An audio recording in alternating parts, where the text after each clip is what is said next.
What's up guys, Mike here, and the NBA playoffs have started, thank God. I feel like I've been waiting years for them at this point, and now I'm just happy all the time. Which means we are going to be looking at 8 of the biggest X factors for this year's playoffs. Now, we're actually only going to be looking at 4 teams, because for every team I've chosen an X factor that's around an all-star level player, and then I also chose a role player that's going to be an X factor if that team is going to advance. I'm excited for you guys to watch, but before that, I'm also excited to remind you that there is a giveaway going on now. As a thank you for 1.2 million subscribers, I'm giving away 3 pairs of shoes. You can see the giveaway post right here. It is on my Instagram at Mike Korzemba. So make sure to just go follow my Instagram and like this post and comment what shoe you want so that you can win. Also, the link to my Instagram will be in the description. With that said, let's jump into the video with number 4, Paul George and Steven Adams. Heading into the Thunder series against the Jazz, Paul George told the OKC media, "I ain't met playoff P yet." Which is a very lame nickname, and I hope he does not continue to use it. But just looking at the numbers, you can see where he's coming from, because throughout his career, Paul George always turns it up when it comes to the playoffs. This began as early as the 2014 season, when playing the Miami Heat as a 23-year-old, PG showcased the bright future he had ahead of him. In this matchup, George was actually the leading scorer for the entire series, as his 24 points per game actually outperformed both LeBron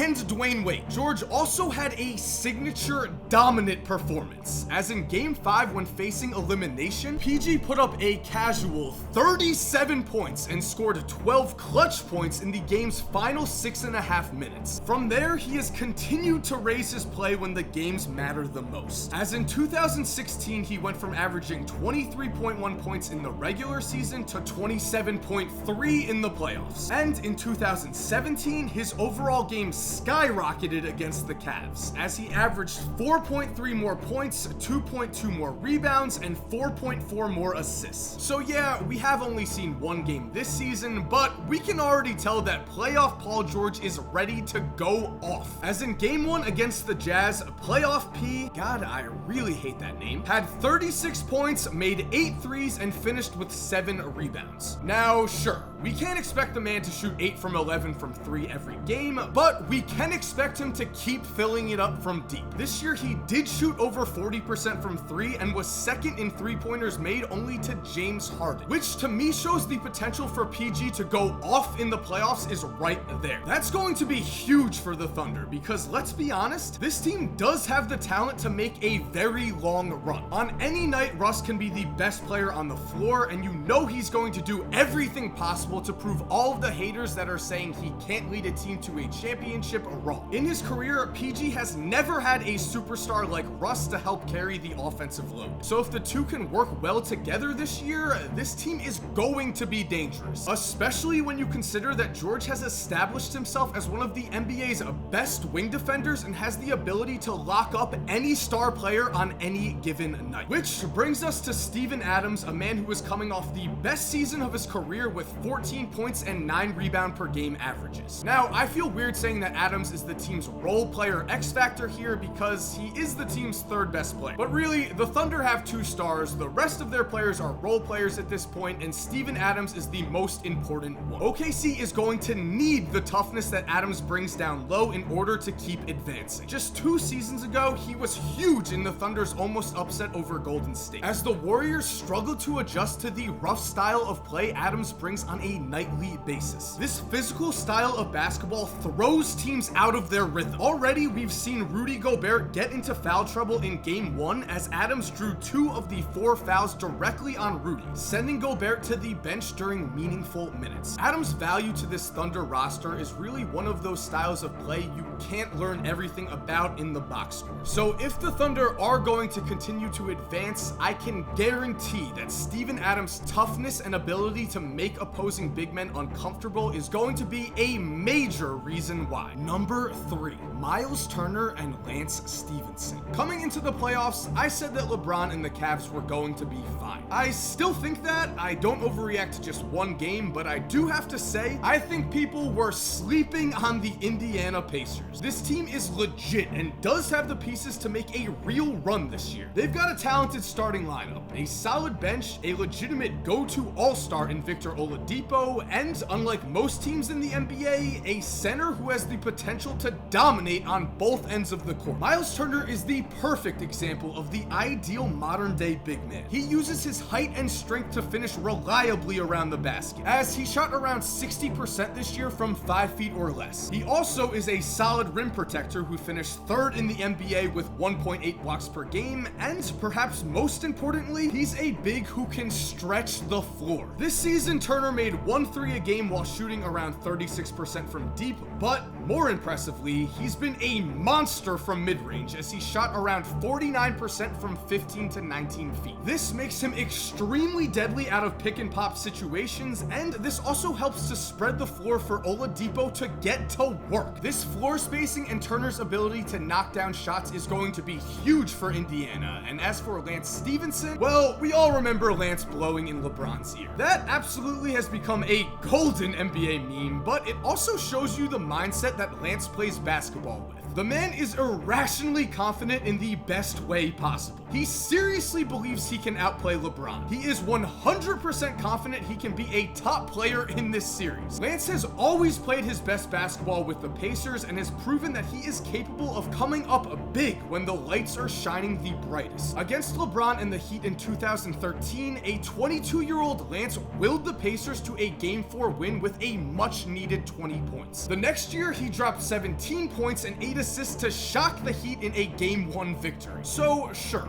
Lance might not be the best player in this series, but look out for him, because on any given night, Lance Stevenson absolutely has the potential to turn things up and carry the Pacers to a win. Number 2, Kyle Lowry and Serge Ibaka. The Raptors finally won a Game 1. Toronto fans everywhere, congrats, the curse is broken. Now though, it's time for the real work to begin. This is a year where anyone in the East can make the finals, and the Raptors absolutely have the talent to get to the game's biggest stage. In order to do that, however, Toronto of course needs their 2 All-Stars to step up their games. Because when it comes down to it, star players are supposed to get better when the playoffs roll around, and DeMar DeRozan and Kyle Lowry kind of have a history of getting worse. Now, DeMar hasn't been that bad, as he did average around 22.5 points per game last year and had 3 games where he scored over 30. Kyle Lowry, however, has been somewhat awful. Last season, Kyle's numbers plummeted from 22.4 points, 7 assists, and 4.8 rebounds per game in the regular season to just 15.8 points, 5.9 assists, and 3.1 rebounds in the playoffs. What's more, he never really had a signature game you would expect from an all-star point guard. The most points he scored was 22, which was below his season average. He also had a shockingly horrible performance in Game 1 of the first round, when he scored only 4 points and shot 2 for 11 from the field. If the Raptors are going to get to the finals, they need Kyle Lowry to step things up. He has to be able to take over a few games in an extended playoff run, because DeMar DeRozan can't handle the offensive load every single game. As for Serge Ibaka, I think his play is going to be one of the biggest factors in this potential playoff run. Last year, Serge was a solid third option for Toronto, and this season he needs to be even more reliable. The tools are there. He's able to stretch the floor, as he made 1.4 threes a game this year on 36% shooting, and his mid-range game is always going to cause problems, as he's made 48.4% of his shots from 15 to 19 feet. As for on the defensive end, we all know that Serge has proven in the past that he's capable of being a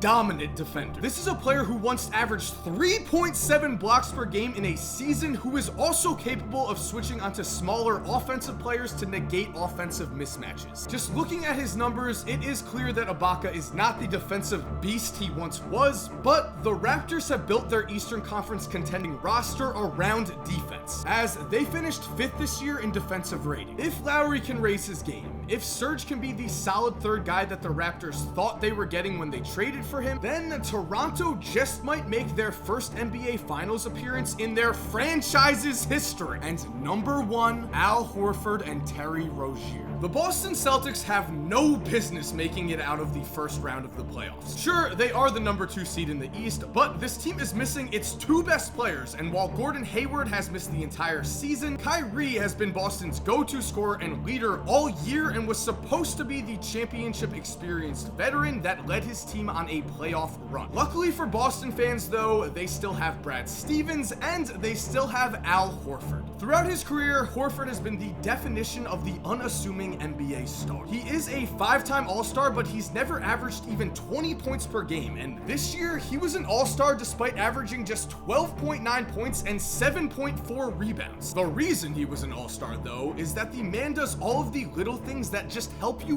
win basketball games. He's one of the best passing big men in the league, as he averaged 4.7 assists per game this year, the second most out of any NBA center. He also is an absolute stud on defense in a way that is again impossible to tell from the box score alone. Yeah, he averaged just 1.1 blocks and 0.6 steals a night, but it's his defensive IQ, ability to switch, and incredible knack for always being in the right place at the right time that has been a huge key to Boston's defensive success. The Celtics finished second in the entire NBA this year in defensive rating, and Horford was a major part of that success. In order for Boston to survive and advance, this young roster is going to lean heavily on Al's playoff experience and veteran leadership, and I don't think he's going to disappoint. Also, speaking of young players, we all know that Jason Tatum and Jaylen Brown have emerged as future potential All-Stars this season, but the real X factor to the Celtics playoff run is going to be Terry Rozier. All throughout his career, Rozier's name has been in trade rumor after trade rumor, but Danny Ainge refused to give him up, and now we're seeing why. When a team loses a legit NBA star like Kyrie Irving, it's basically impossible to fully replace the output he produces. With that said, Rozier has been doing an awesome job at trying. In the 13 games Terry started after Kyrie went down, he averaged 15 points, 6 rebounds, and 5 assists a game. What's more, Rozier is a better defender than Kyrie and provides Boston's already great defense with yet another deadly weapon on the court. And the coolest thing to me here is just how much his team believes in him. Brad Stevens has said, Terry's a stud. He's a competitive guy. He's got great ability. And Jaylen Brown has said, I said it, I think, in the preseason. I said, Terry, with the opportunity, could be one of the best point guards in the league. A lot of y'all looked at me like I was crazy. I mean, he's been showing it.